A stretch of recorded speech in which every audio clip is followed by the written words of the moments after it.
Today I'm going to go over how to build your own portfolio site from scratch.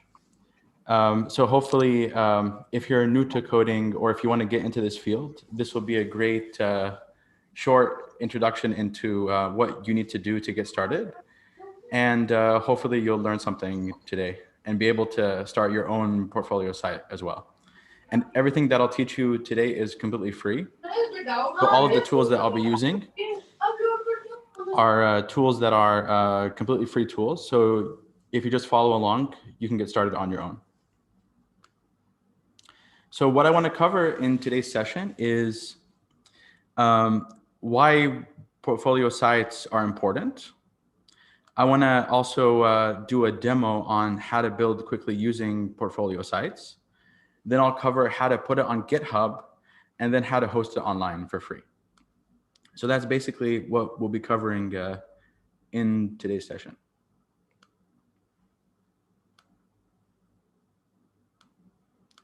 All right, hold on just a sec. There's still some people shuffling in. Welcome, everyone. Okay, so I guess before we start, how many people here have coded something before on their own? Either show of hands or let me know in the chat. How many people have coded something before? Okay, I see a couple of people. Okay, how many people are completely new to coding? Like you've never coded something before or you're still a beginner?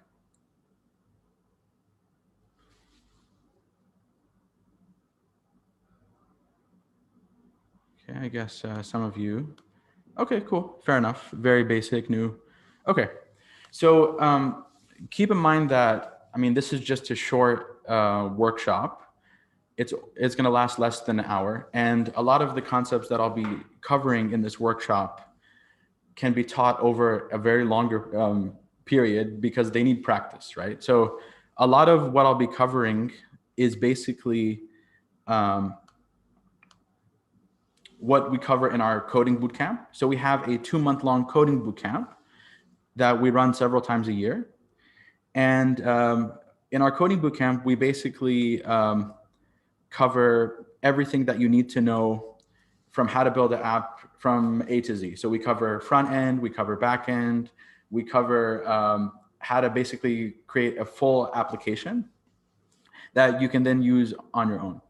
And it's a great program because it teaches you, even if you don't know anything about coding, even if you're a complete beginner, you'll be able to enter this program and by the end of it, be able to build your own apps and start your career in coding.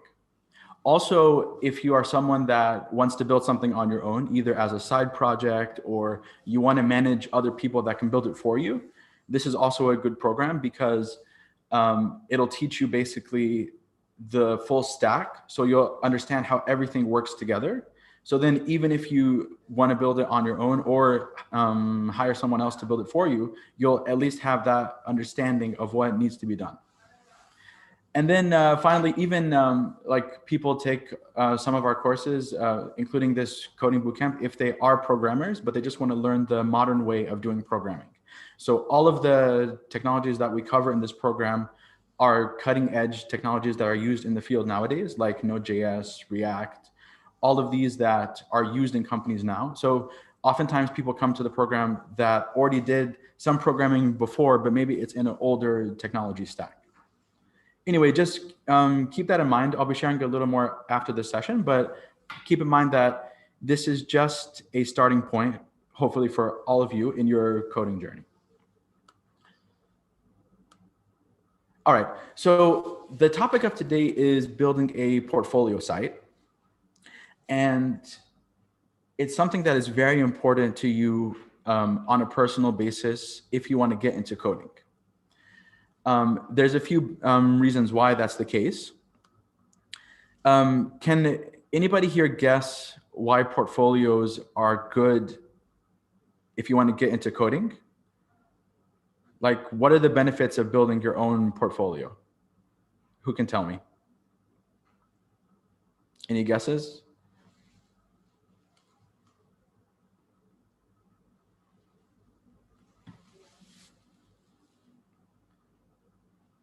So yeah, so portfolio is basically, it's a great way to show your own skill and build your own personal brand.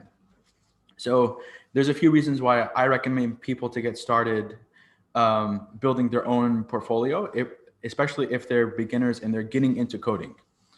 So there's a few reasons why. Number one is it can show your work to potential employers, recruiters, and anyone that would help you advance in your career.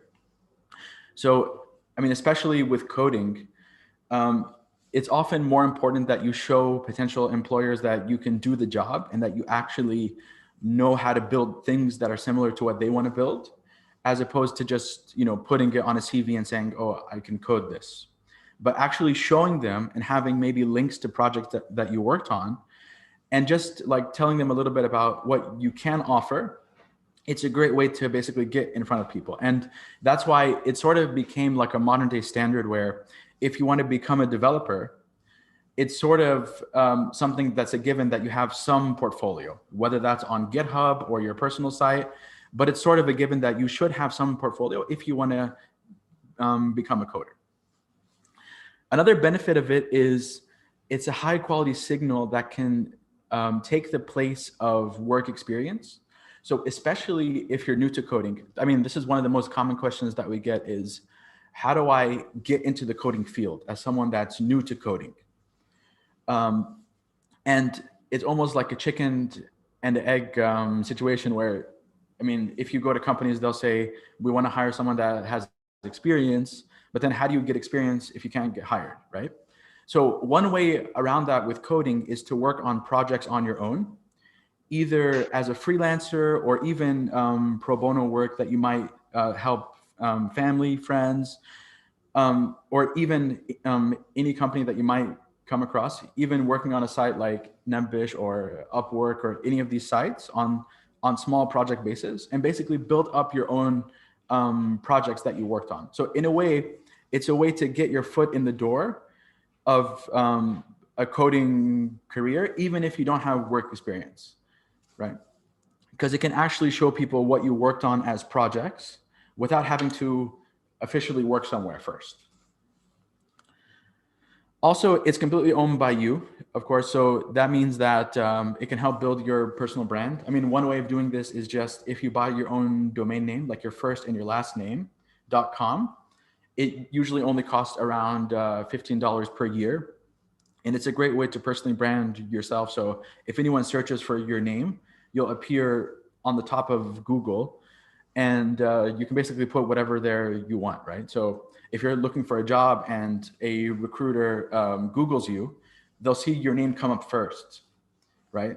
And they'll like basically be able to see your best like work right away. So it's a way to present yourself and increase your own personal brand.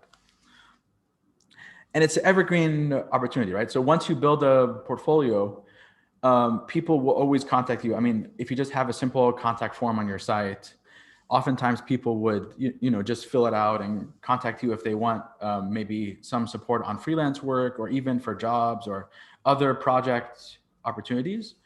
So it's a great way to basically show up for yourself and put the word out there so you can, improving your own career, right? So there's no downside to it. And it's a great way, like I said, to build your own personal brand. And especially if you want to get into the coding field, it's almost a given that you should have a portfolio site.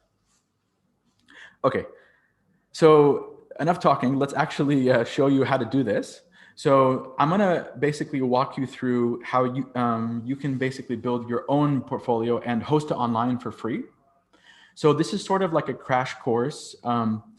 And like I said, this is a sample of what we cover in our full bootcamp. So our full bootcamp, it's a 2-month program where we basically cover all of this and more. And we show you step-by-step how to build it and walk through the code and go more in detail. But since this is just a short talk, I'll have to go fairly quickly in terms of what I do. But again, if you're someone that's a self-learner, you could follow along later on, or even now if you want to, and just see how I do it. And then on your own, you can go and practice. Also, by the way, if you enter your email at the end, we'll actually share with you the video for today and the slides. So if you want to go back on your own later on, watch it again and practice, you'll be able to do that. Just wait for the end and we'll share with you a short survey. If you just fill that survey, put in your email and your details, we'll send you everything that we cover today. Okay, so there's basically 5 steps that we're going to cover today in this demo where I show you how to build your portfolio page. The first step is we're going to download something called Visual Studio Code. This is a code editor that allows you basically to make changes. It's a code editor that lets you basically change your own code. Secondly, I'm going to talk about something called the terminal, and I'll also talk about something called Git, which is used for version control. So I'll explain what that means. Third of all, I'll talk about how to host your code online using something called GitHub. And then finally, I'll talk about how to actually host this online so someone can actually visit this link in the browser. So you could actually put up your own brand name or your own domain, and anyone can basically go online and find your site, and you can put it in your bio and all of that. Okay, so let's get started with this. So the first step is you need to download something called Visual Studio Code. There are lots of text editors that you could download, but the one that I personally recommend is called Visual Studio Code.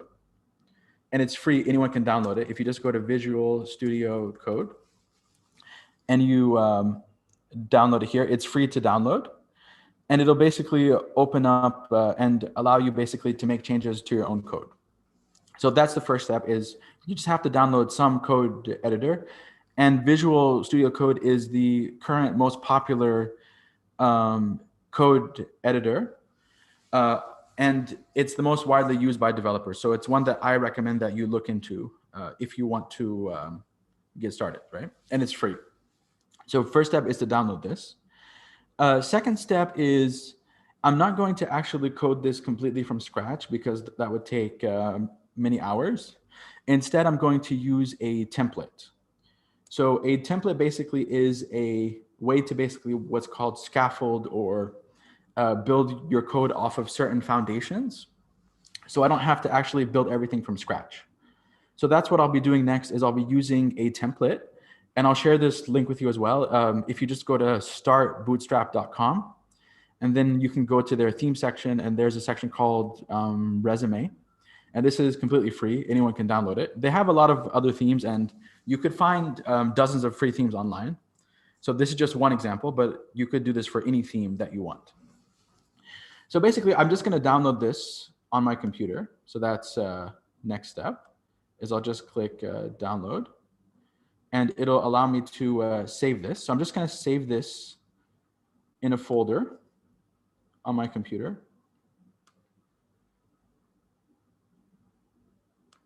All right. Then I'm going to extract this. So I'm going to just open this, extract it. And then I don't need the zip file anymore. I can delete this. Okay. Now you'll have this folder here. I'm just going to rename this folder. So I'm going to come here and I'm going to call this something else, like portfolio, let's say. So I'm just renaming this just to keep it clean. Okay. Now I'm going to double click on this, and I'll see inside of this, there's a few files here. There's an index file, and there's a few other folders that have other files inside of them. Okay. So if I want to see how this looks currently in the current form, I just have to double click on it, and it'll open this on Chrome. So basically, if you see here, there's not much here, right? It's just a template, but it does look nice, right? I mean, it has a nice design. It's even optimized for mobile devices. So if I made this screen smaller, it still looks good. So it looks good on all devices. So it's a mobile optimized theme that I could use.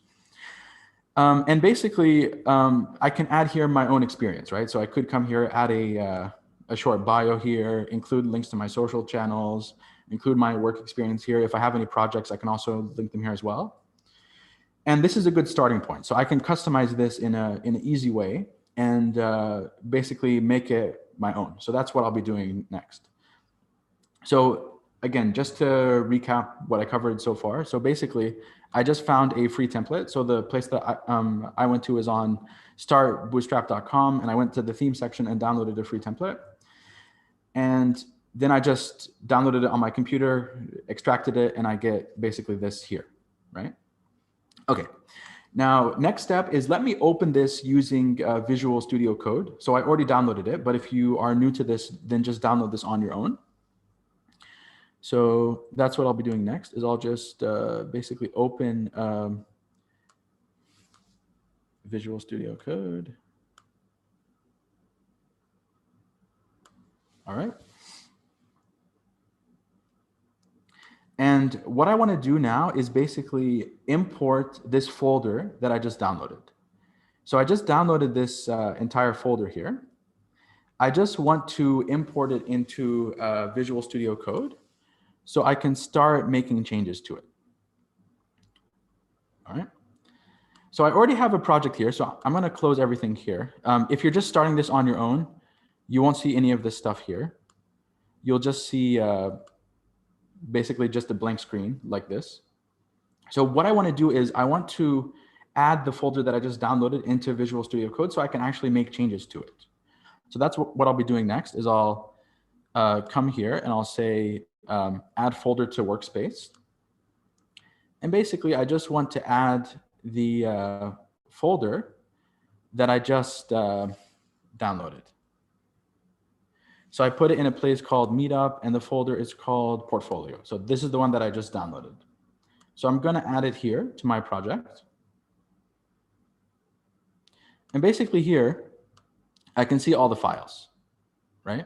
So I can see here there's a file called index.html, and there's some other files. There's a folder called JS, and there's a folder called CSS. Does anyone know what JS stands for? Anyone? It stands for JavaScript, right? Okay, what is JavaScript used for? It's used basically for anything that is dynamic on the page. So if you don't include JavaScript, it'll just be basically what's called a static page, which basically means that it can load in content, but it can't actually do anything like, you know, complicated animations or pop-ups or anything that needs a little bit more work. So basically JavaScript takes care of a lot of the animations that you see on the page. So if you click somewhere and it like scrolls up really fast, that's most likely done with JavaScript. Okay. There's a question here, but I'll save it for the end. Okay, so next is there's a folder called CSS. Does anyone know what CSS is? It stands for Cascading Style Sheets, but what is its purpose? It basically controls the design of your site. So anything that has to do with how the site looks like is basically CSS. So that's where you can basically control the design. So the JavaScript, like I said, that's for interactivity of the site, mainly for basically dynamic parts of the website, non-static. CSS is basically all of the design elements, and the index is the actual content of the page. So this page is basically what's known as a single page application, you can call it. It just has a single page. There's not multiple pages. It's all just done on one page. And it's done on the index file. So usually if you have a single page, it's usually put in a file called the index file. Okay. Now, everything coded here is in HTML. There's some CSS mixed in here as well, but it's basically CSS with HTML. If you're new to HTML, it basically is a way for you to create websites. It's the only way to create websites. And how it works is it uses a tag system. So basically, everything here is in some kind of a tag. So for example, if you're starting off it, you say HTML tag, you open that tag, then you close that tag. If you want to add a header, which basically can store the title of the page, I just add open head, close head. If I want to have the body content of it, which is basically what takes place on the page itself, then I open a body tag and I close a body tag. Again, this is just a intro class. If I just covered the HTML, it would take me the whole class. So I have to basically cut corners in terms of how deep I explain these things. But like I said, if you want to learn more, you could learn it on your own or come to our coding bootcamp, and we'll teach you basically all of this step by step.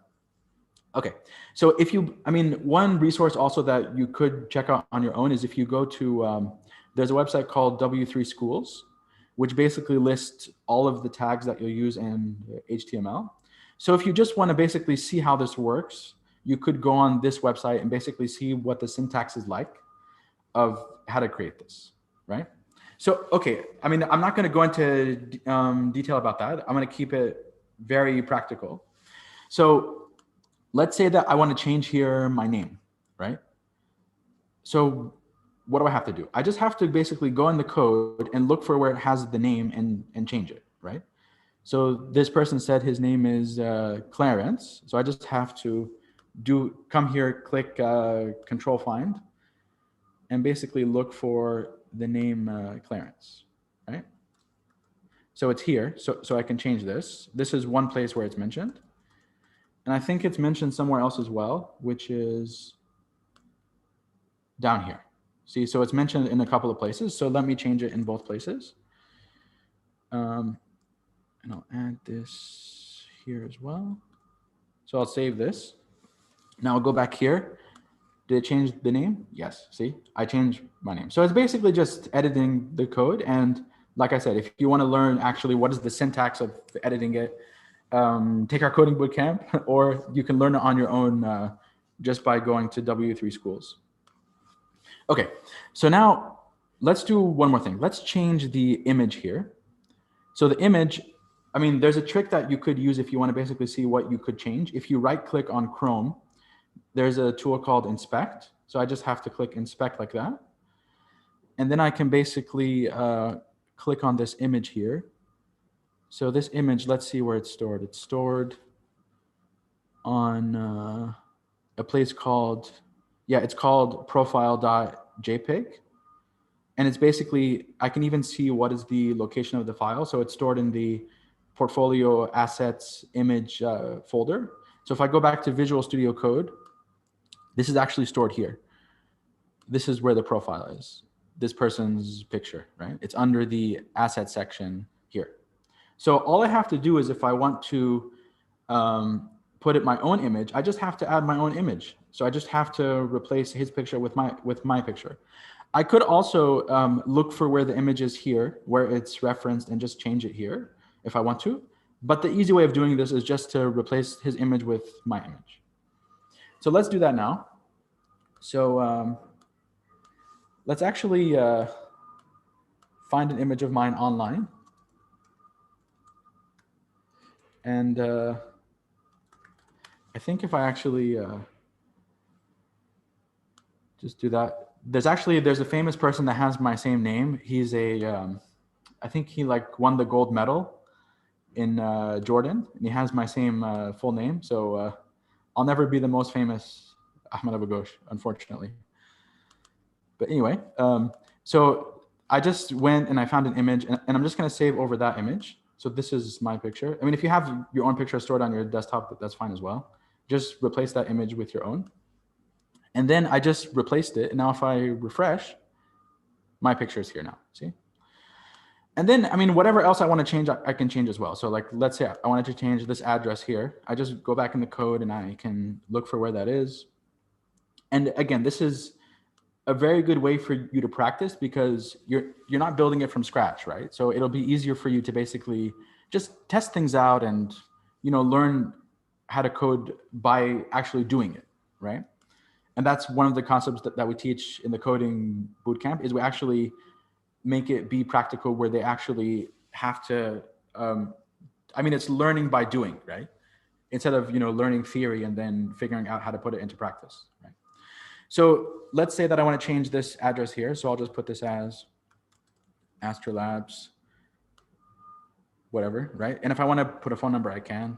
But if I just do this, Dubai, UAE, just to keep it simple. And yeah, just like go in here and change all of this. I can keep an email, take out the email if I want to, up to me. But basically, I mean, I just have to go and make changes to all this. Let's do one more thing. Let's change the one of these links here. So you'll notice here that there are some links here that I could also change. So if I want to see where this link is, again, I can right click, click inspect, and then just scroll down to where this link is. So I'll just come here and say, this link is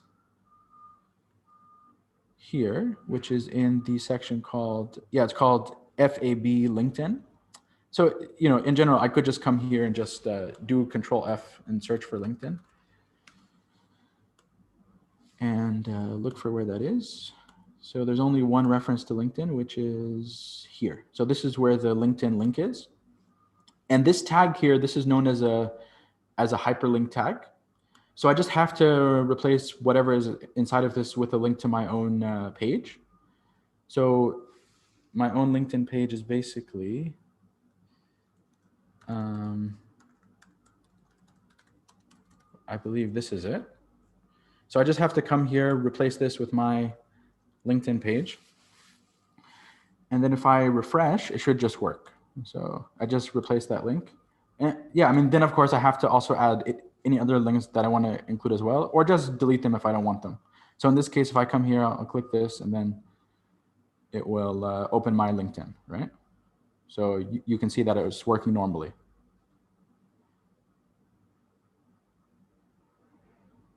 All right. So yeah, so we got this working. So that's step one, right? And again, if I just covered how to change all this and go over the syntax of it, it would take me all day. That's why we have a coding bootcamp and a longer program. However, like I said, if you just want to get started, just follow what I did so far and just try it on your own. Okay, now let's say that I finished this. I just went here, I changed everything that I want to change. So I feel like it's in a good shape. What do I do next? How do I actually get this online where anyone can actually view it? That's what I want to cover next. So there are literally dozens and even hundreds of ways where you could host your website online. But what I'm going to show you is a simple way of doing it that is free. So I'm going to show you a way of doing it for free where you don't have to pay using free hosting. Okay, there's some questions here. Why was there a hash in the link?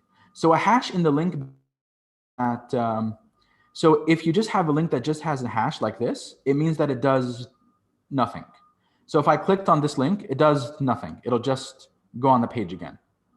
See, so nothing happens. I mean, it's basically just a placeholder. However, if you have a hash like this, hash, and then it has a word here, so like this hash about, that's the link that are these links here. So for example, this section here, it has a link on it called hash experience, right? This basically means it's an internal link. So it means that it's linking to an ID on the page, exactly. So it's linking to a section of the page. So if someone comes here and they click on this, it'll take them to a section of the page. So as long as I have a ID on the page called skills, it'll link to that. So if I just scroll down to where it says skills, there's an ID called skills. So it'll basically reference that and scroll down to it. So yeah, I mean, long story short, if you just have just a hash, it'll just stay on the page, nothing will happen. But if you have hash and then some word, it'll link to a section of the page if you have a ID on the page that has that ID name, basically. All right, so let's talk about how I can actually put this online. So let's say that I have this done, right? And I have it in this folder that I just showed you here. How do I actually host this online? There's a few ways of doing it. One way that I recommend, and this is like the developer way of doing it. So if you learn how to do it this way, this is how most developers would host files online, is to use something called Git. So has anyone here heard about Git before? Yes? Okay, who can tell me what Git is? Okay, it's version control. Yeah, I mean, basically what Git does is it allows you to store multiple versions of your code, so you can go back to it later on. So let's say that I start with version 1, it'll store all the code in version 1. Then if I make some changes, it'll store version 2, version 3, version 4. So I could have multiple versions of my code. It's a bit like taking a backup multiple times. So if I mean, let's say that I have 5 versions, and on version number 3, I like made a mistake and I didn't notice until version 5. I could basically go back to version 2 and take out that mistake that I made on version 3, right? So it's a way basically so you can preserve different versions. It's also very beneficial because it helps you if you're working in teams. So imagine both of us are working on the same code. It would be difficult if each time we have to basically check what version do you have, right? Like imagine both of us downloaded this portfolio page and we're both working on the same code at the same time. Now, let's say you made something a certain color, like let's say on this page, you made this blue and I made this green. Suddenly there's 2 versions of the same thing, and there has to be a way basically where someone can choose what version do they want to keep, right? So there are all of these things that it helps out when you're working in teams, especially. So, I mean, that's basically what Git does, is it lets you create what are called versions of your code, and it lets you do what's called version control of your code. So you can have multiple versions, multiple branches, and basically allow people to work on the same code simultaneously. And then later on, they can merge what they're doing together. So they're not interfering with their work. And then if you're merging it, you can basically see what is the difference and if there were any changes made. Okay, so what I want to do basically is I want to basically turn this folder here that I created into a Git project, which is basically a version control project. Now, all of you can do this on your own from what's called the terminal. So the terminal is something that allows you to manipulate code by typing. So it's sort of like the old way of writing code using DOS. Is very similar. It allows you basically to do things like start servers, create Git versions of your code, host it online. Like it lets you do a lot of stuff from the terminal. So it gives you a little bit more control.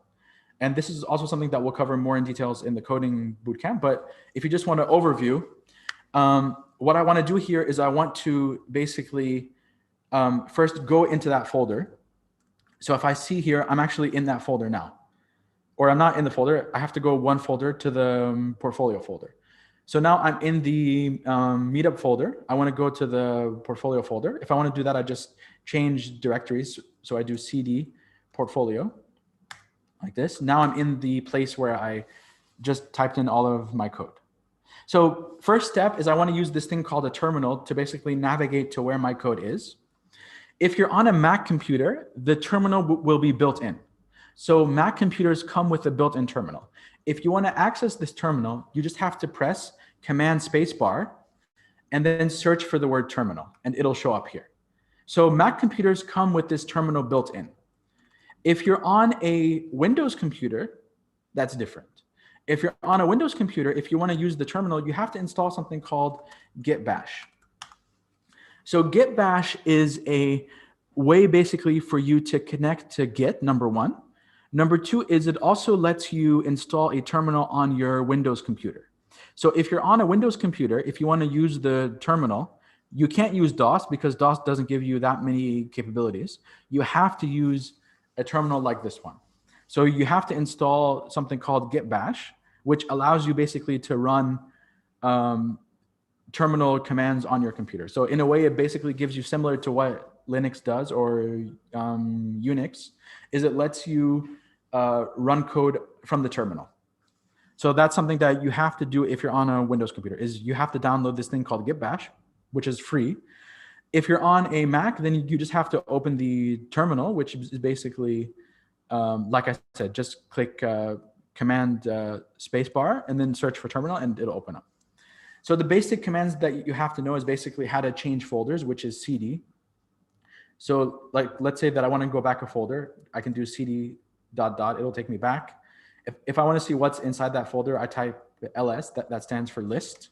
So it'll give me a list of what's contained in this folder. And if I want to go next into that folder, I just type CD and then type the name of the folder, and I can hit tab, it'll complete it for me.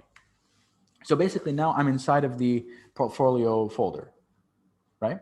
Now, what I want to do is once I'm in that folder, I want to turn it into what's called a Git project, which is basically like what I just described. It's a way to do what's called version control, where I can basically say, okay, I want to make multiple versions of this, and it makes it easier for me to host it online later on.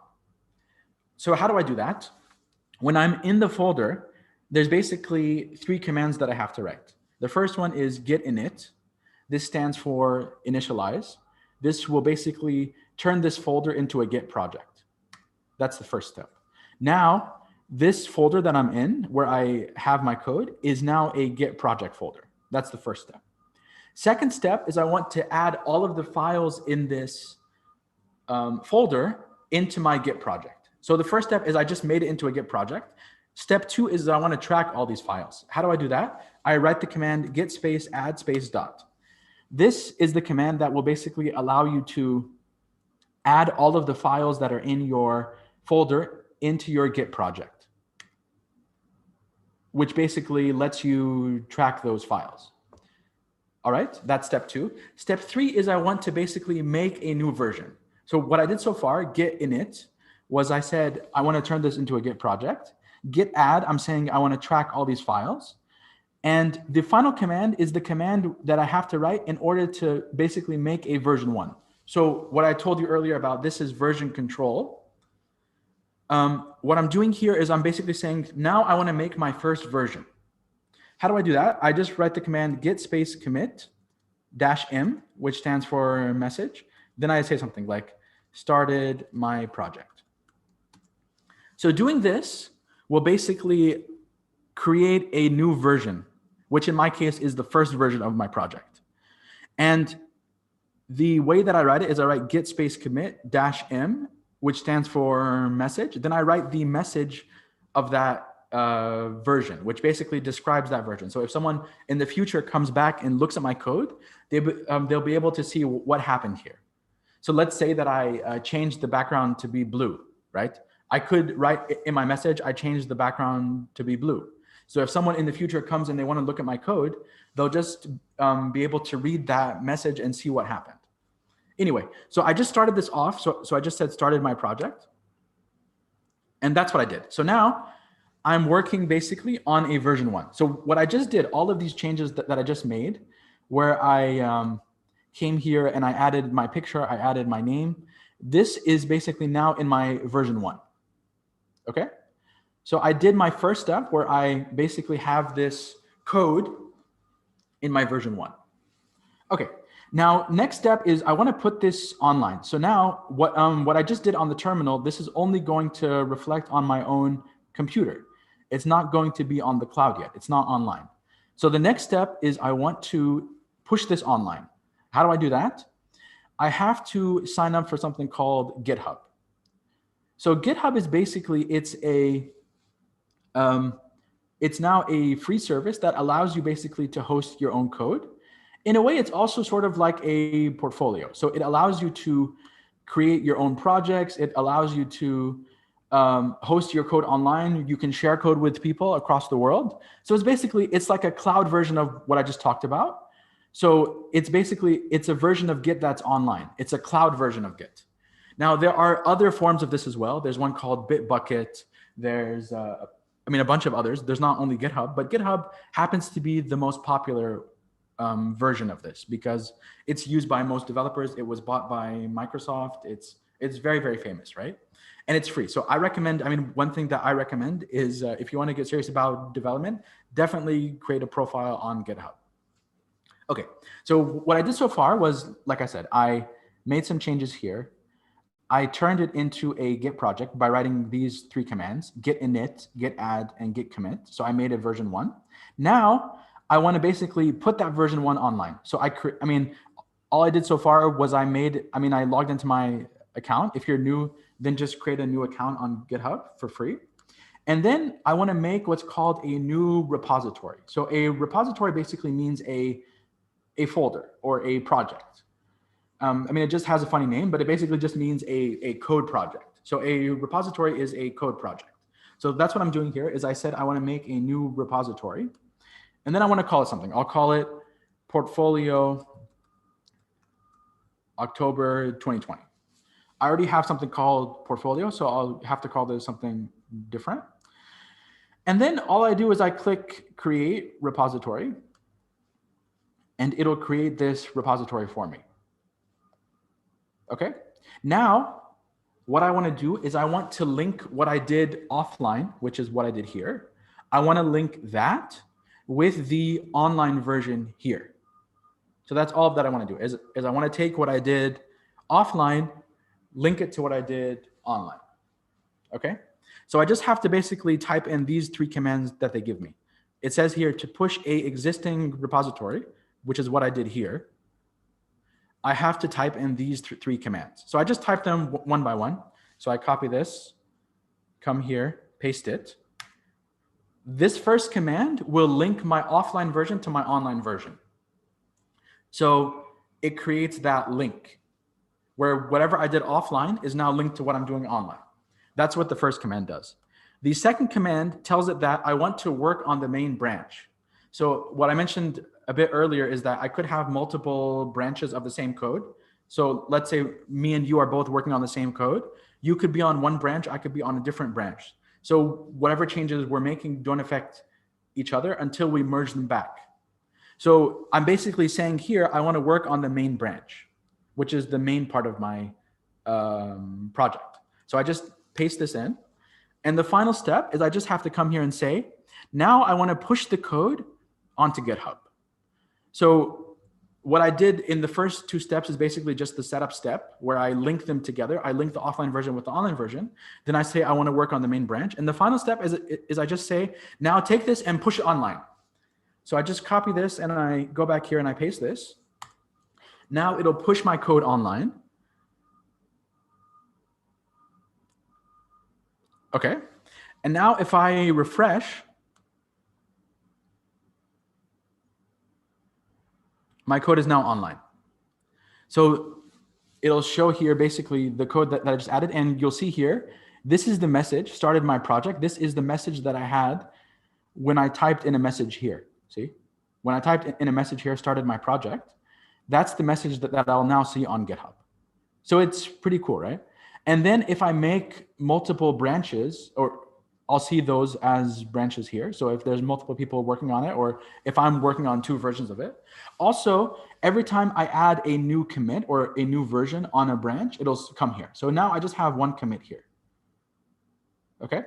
Now let's change something small here just to show you how this works. So now let's say I want to change something else on this. Let's say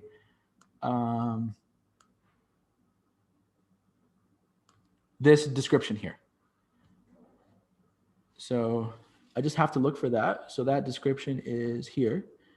This sounds a bit fluffy, honestly. Let's take this out. And I'll just say here something else. So I'll say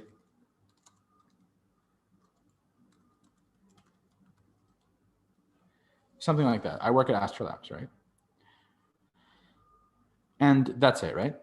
So I could basically write my own description here, you know, and I'm whatever, right? Just write something here. And now, how do I push this online? So what I did was I just made a change offline. Now what I want to do is I want this to be online, right? So I want to basically make it be online. So what are the steps that I have to do to make that happen? Any guesses? So I just made a change to my offline version. How do I push it online? What do I have to type in the terminal? Any guesses? Commit? Yeah, commit, but there's a step before commit I have to do. So there's basically only 3 steps that I have to do now if I want to make a change. So the first step, I mean, let's clear this up. So the first step is I have to add the files that I want to track. That's step 1. So I just have to say git add. And if I could say index.html, it'll basically track that file. But if I want to track all of the files that could have changed, I just write dot.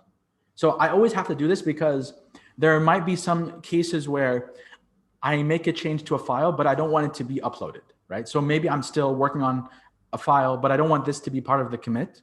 So I would just say, okay, only add the one that I want to commit, right?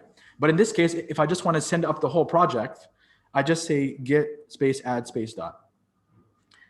That's step one. Step two is I just write git commit, and then I write a message here. So I'll say something like change the description on top. So I wrote a message. And then final step is I just have to write git push. I don't have to write those 3 commands that I did earlier because it's already linked. So my offline version is already linked to my online version. So there's not like nothing else that I have to do now. It's already done. So I just have to write git push, and now it'll push it online.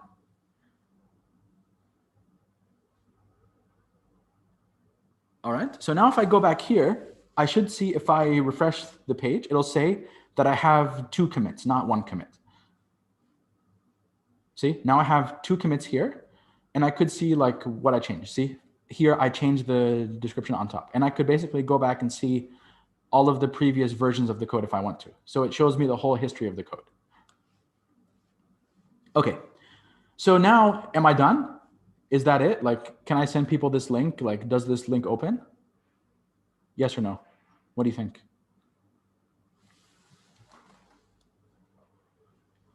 No, it doesn't, right? So I can't actually send people here.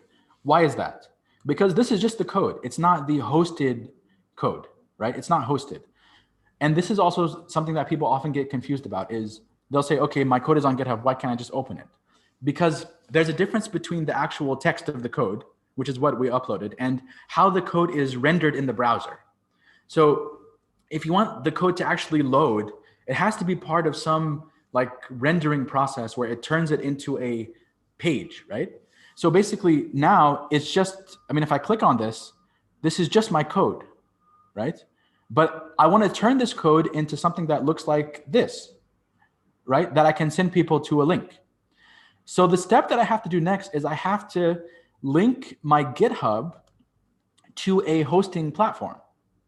And there are several of them, but the one that I recommend that's free is called Netlify. So Netlify is something that's also free that anyone can sign up for. If you just go to netlify.com, I can actually link my GitHub account onto Netlify.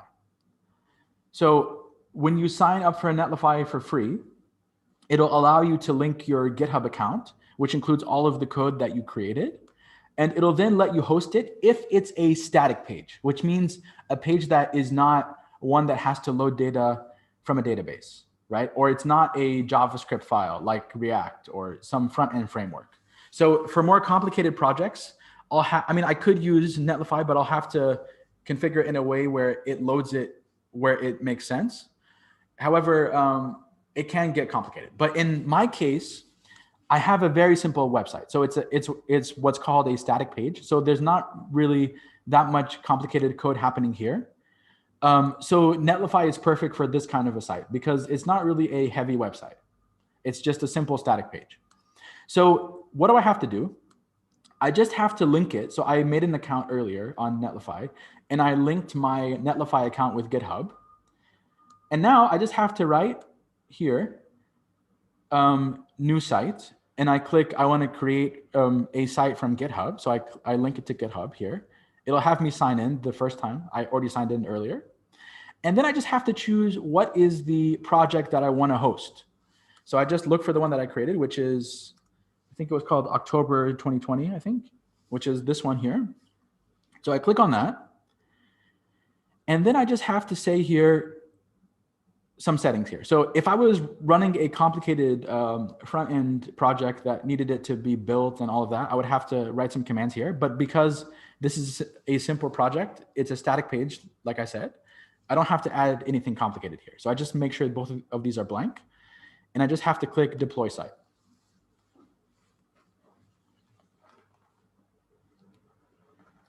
Now it'll just take a couple of minutes or a couple of seconds, actually. And now my site is now online. So I can actually send people this link. This is completely live. I mean, I can even put it in the chat. I mean, all of you can actually type this in the browser and see that it's working. It's an actual live website. And what's nice about it is Netlify also lets me change my domain. So if I buy a domain from a place like Hover or GoDaddy or Namecheap or anywhere else, I can link my domain here. So I could actually have this be myname.com, right? If I wanted to. If I just buy a domain, which is like, $15 a year. So yeah, it lets me create a custom domain as well. So yeah, so that's basically it. And now what's nice about this as well is it's linked to GitHub. So as soon as I make a change, it'll automatically change here as well. It has what's called continuous deployment. So it'll always change if I change something here. So let's say, for example, I change this link here for my email address. Let's try that. So I'll come here and say, I'll just write my email here, ahmed@astrolabs.com.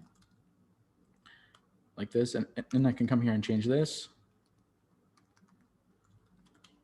And if I click save, is it going to work? Why did it not work? Who can tell me? Because this is the online version, right? It's not committed yet. But if I go to the offline version, it did work, see? So it's offline, now it needs to be online. So what do? The same 3 steps that I covered earlier. I just come here and I say,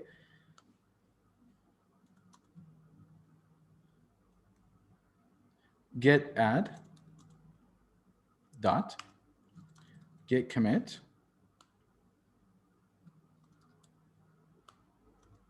-m. Hold on just one second.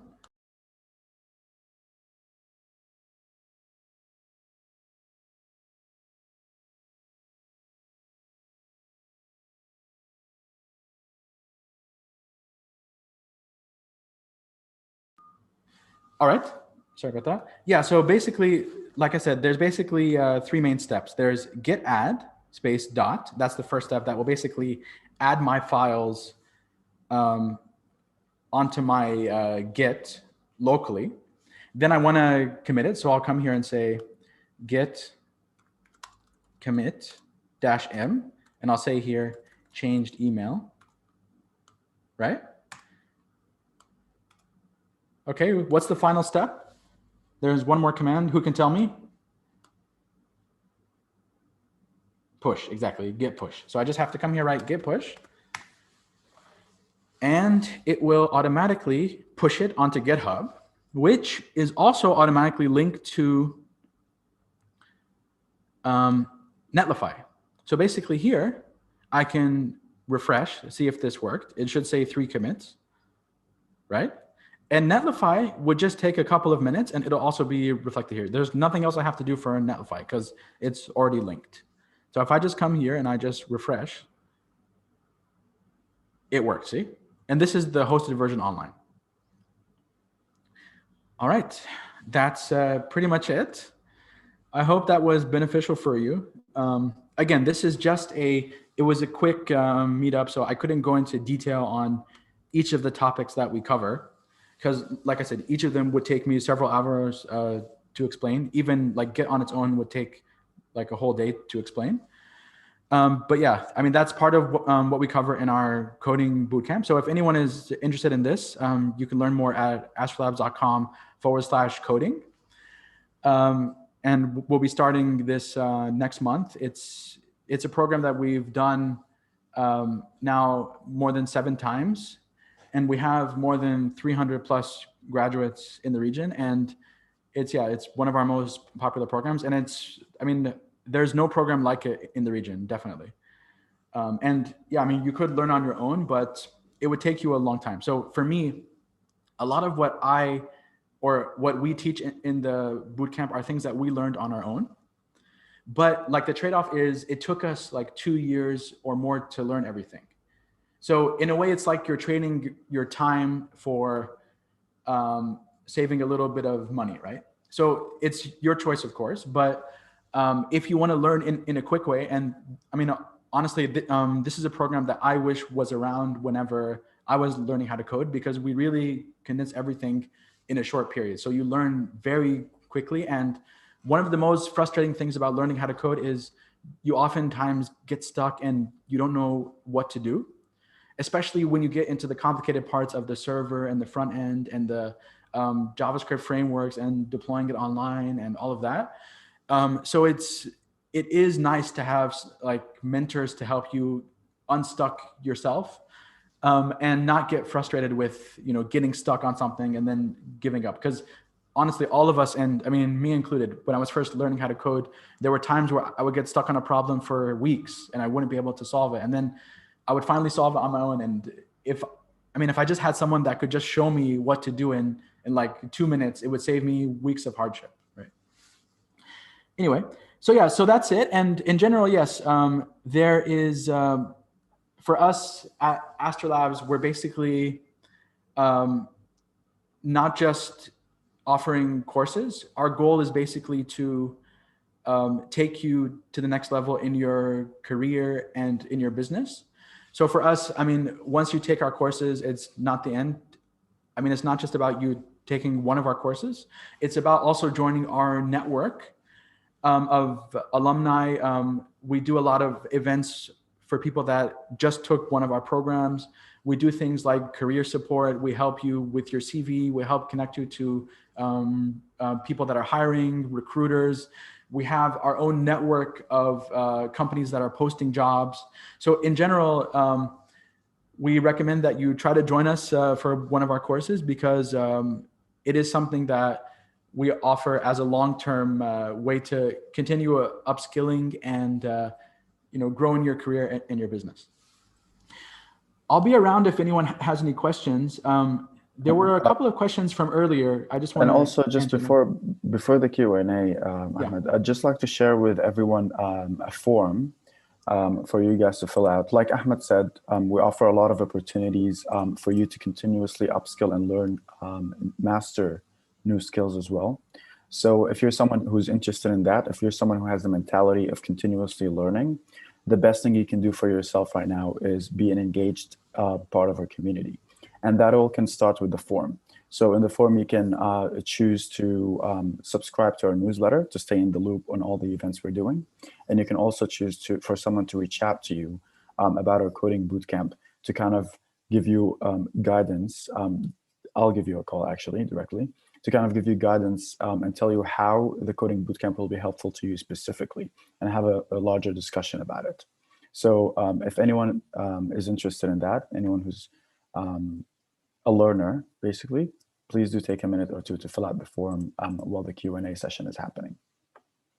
Yeah, definitely. Also, like I said earlier, if you want access to everything that we cover, including video and the PDF, make sure to fill out that form, because I'll get your email and be able to send it to you.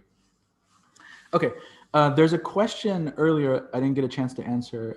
It was from V. It was saying, what to do when you have a couple of different strengths that I want to showcase depending on the role I'm talking to. Building several portfolio pages and publish them selectively.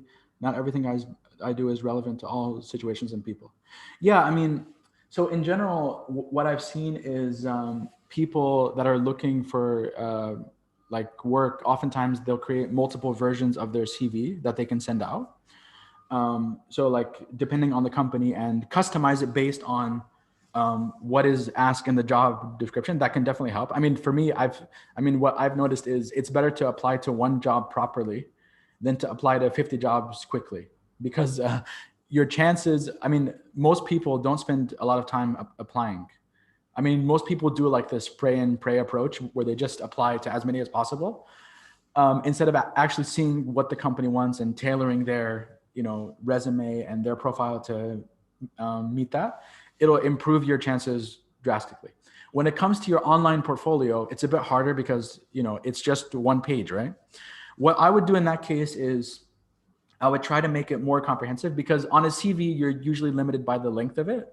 And usually whenever a recruiter reads a CV, they only spend, there were some surveys that showed that they only spent like 7 seconds on a CV on average.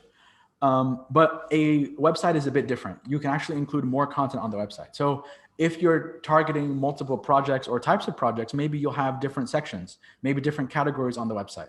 So instead of having like the same version multiple times with a different message each time, just try to put it all on one page in different categories and different sections. I mean, it could be different pages, but I wouldn't create like the same version multiple times with slightly different messaging. I would try to just have one CV online, one portfolio, and then have different categories, which could either be subpages or sections of your site. Right? Any other questions about what I covered so far? Yeah. All right. Yeah. If anyone has any questions, let us know. And like I said, please fill that survey, and I'll send you all of the details of today, including the video and the presentation. And yeah, hope to see you all around soon. Take care, everyone.